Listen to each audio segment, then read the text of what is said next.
There's only a matter of time until I talked about Geese realistically. They're basically the biggest band in rock right now.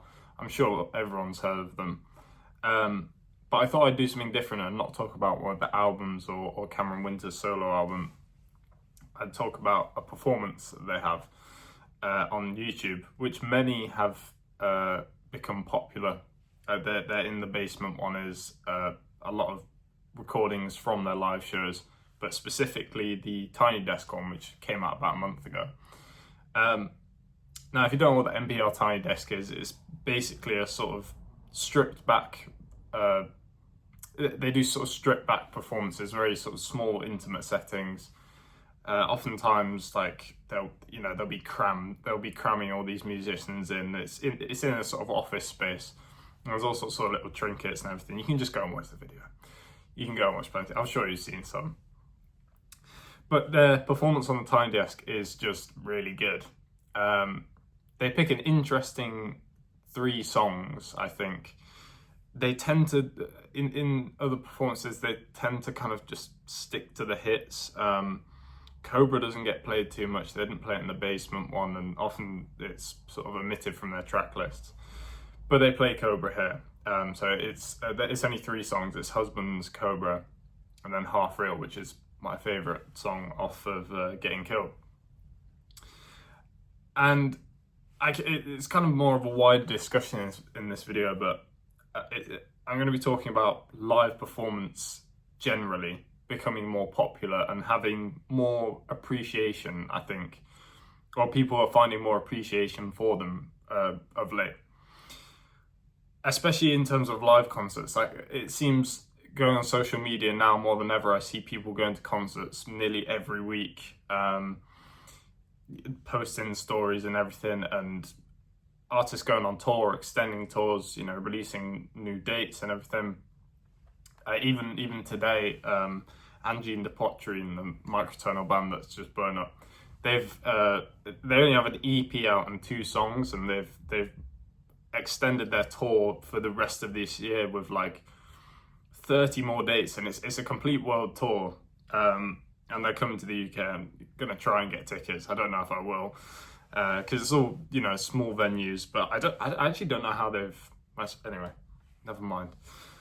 Good for them. I'll talk about them at some point, I'm sure.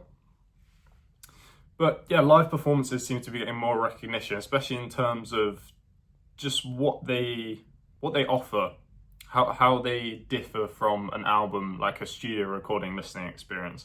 Obviously, everyone wants to go see their favorite bands live. That's just the dream. If you love an artist, you go see them live, they play all your favorite songs, and it's great. It's been like that for decades. But actual live recordings of them, I believe, are sort of better. And Getting Killed, the album, is, I think in a way, is kind of like a live recording of an album. They were probably all playing at the same time. There was probably things added over the top, but it wasn't, like track one, track the next thing, track the other. I definitely think they're all playing at the same time. And that's pretty evident in all of their live recordings and the Tiny Desk concert, that they play together extremely well. They look like they've just shown up to this performance 10 minutes before. They're sleep deprived. They're through this really long tour that they keep adding dates to, and it looks like they just showed up, and they maybe that they don't really care. They definitely do, but like I think they're just like worn down.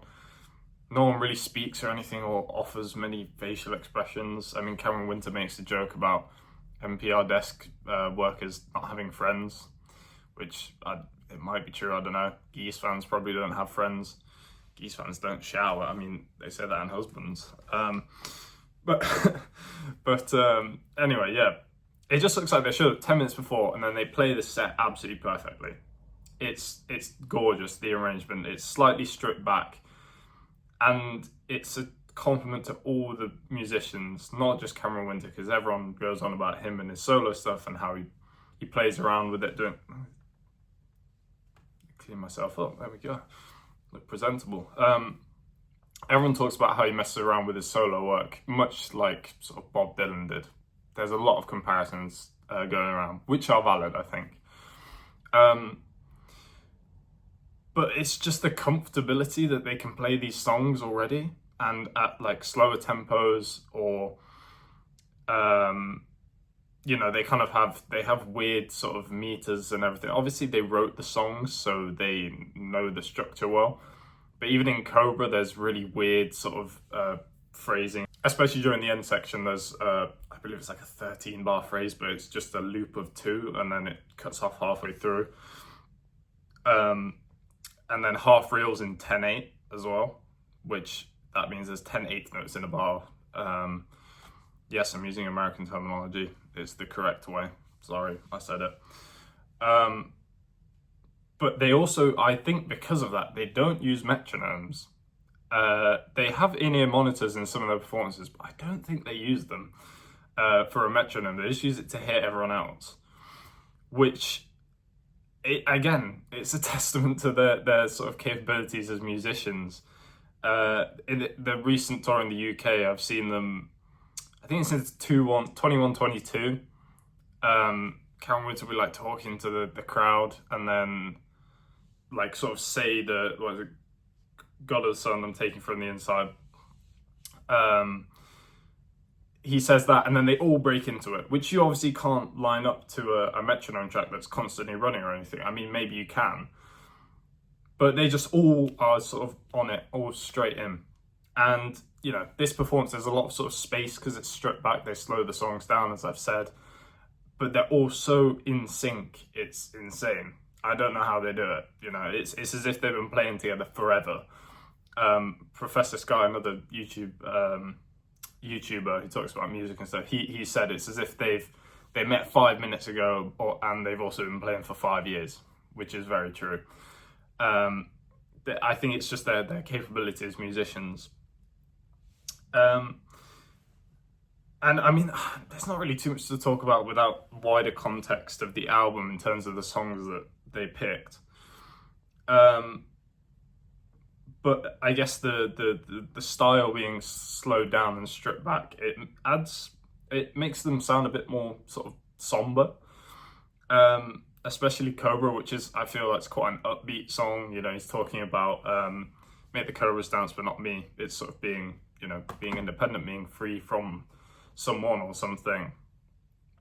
But the way that it's sung and how it's sort of slower, it sounds sadder in a way. It's like maybe like reminiscing. Obviously, that might have been intentional. He might have just been really tired, and the whole band really tired when they were doing it. And like, let's just chill it out.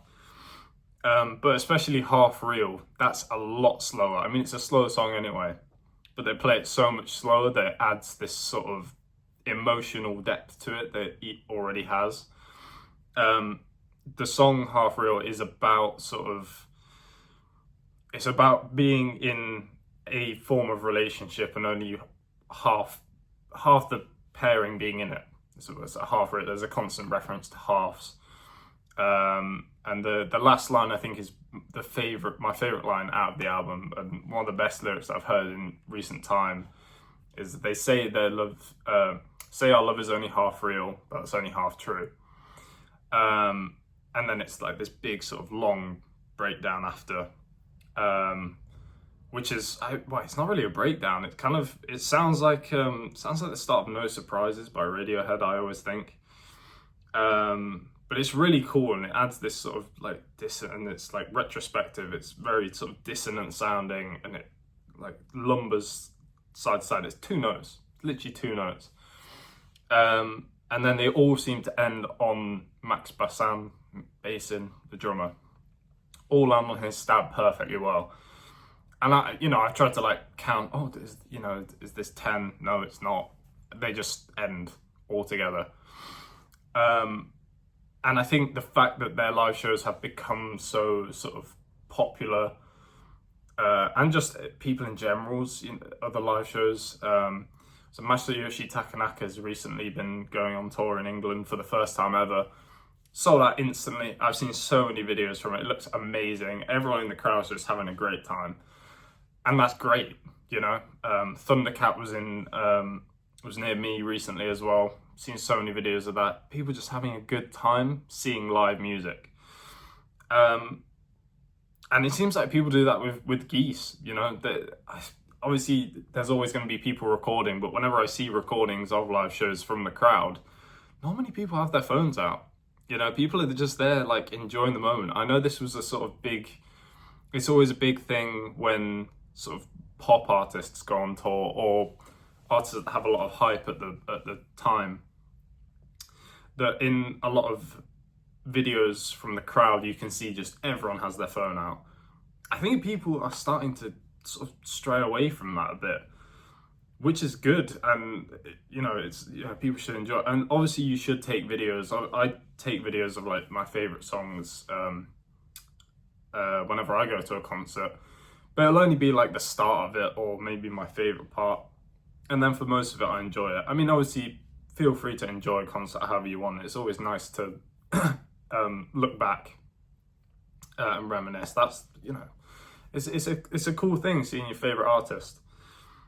But yeah, it just seems like recently people are very interested in going and seeing their favorite artists, but just being in the moment, enjoying it, appreciating the music and the musicianship on the show. And this, you know, this Tiny Desk concert covers that.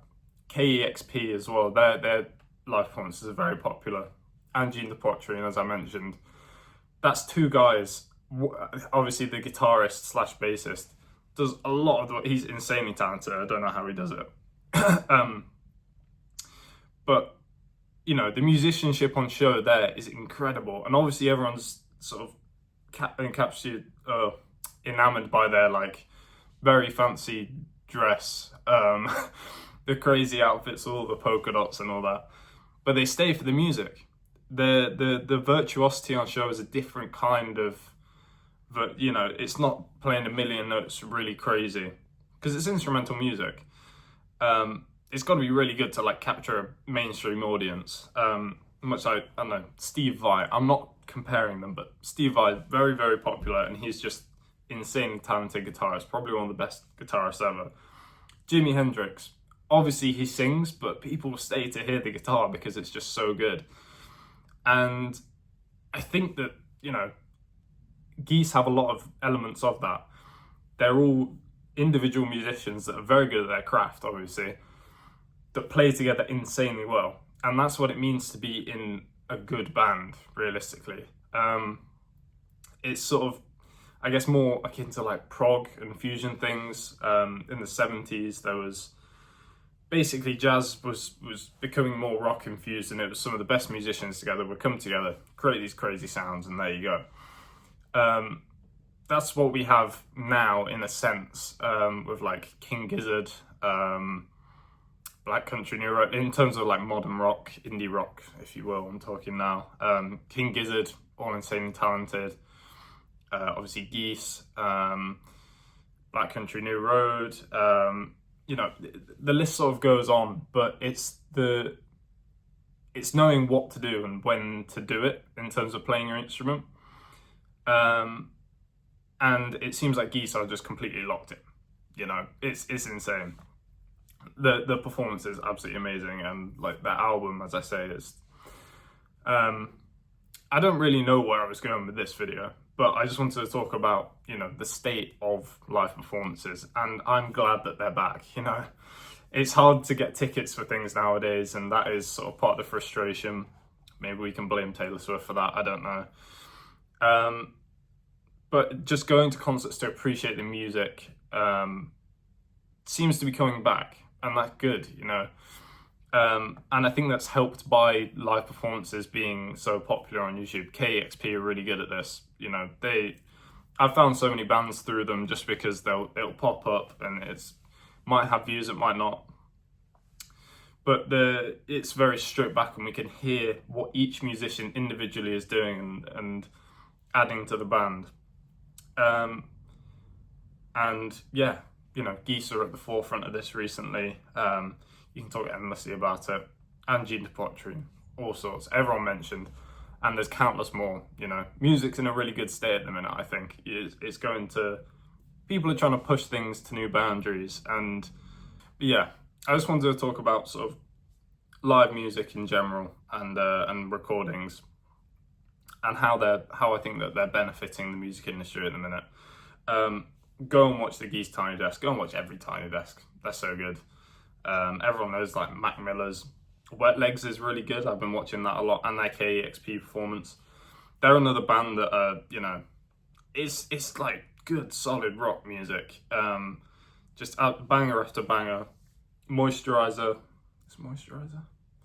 I think that's the album name. Came out last year. I think it was last year. That's one of my favourite albums of last year. Just so many bangers on it. Consistent performances throughout. Really, really good.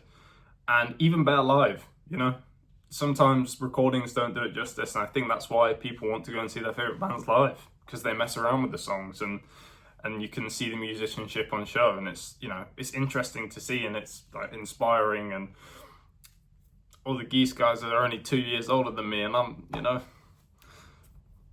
where's my 3D Country gonna release and all that? So yeah, that's it.